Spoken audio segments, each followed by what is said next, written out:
Dragi prijatelji, dobar dan. Pozdrav sa Šatrinačkog jezera. Jezero u blizini Iriga je jedno od fruškogorskih jezera naših top 5 favorita za izlete. Ovde smo tokom leta dolazili najčešće na kupanje, ima odlična plaža, pecanje je uvek bilo dobro, a sada smo došli da probamo prvi put i naš čamac kako ide na takozvanim mirnim vodama.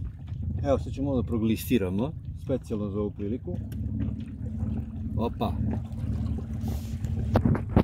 Evo upoređeno na ovaj štap koliko idemo.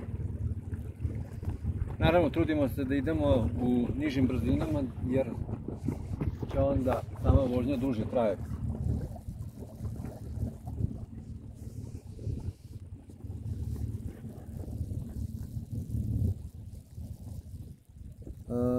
Sreli smo jutros neki pecaraš tu gde smo čamac spustili u jezero, kažu ovde zabranjena vožnja čamcima, mi taj podatak ne imamo. I da dođe čuvar, mi imamo opravdanje, nigde ne piše.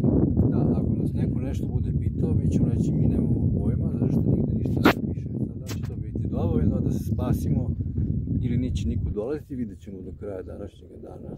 Pazite kolega na štapove. Kolega da, ima nekih štapova u vodi, sad ćemo proteramo tu između. Uglavnom, prelep, sad to već je jesenji dan, bit će na suncu danas, boga mi, sigurno blizu 30 stepeni. Bilo je na prognozi 28, ali to je na suncu 30, bez problema. I za ovu priliku vas pozdravljamo, ukoliko bude bilo još mogućnosti, snimit ćemo još jedan vlogić sa ove naše probne vožnje. Ćao!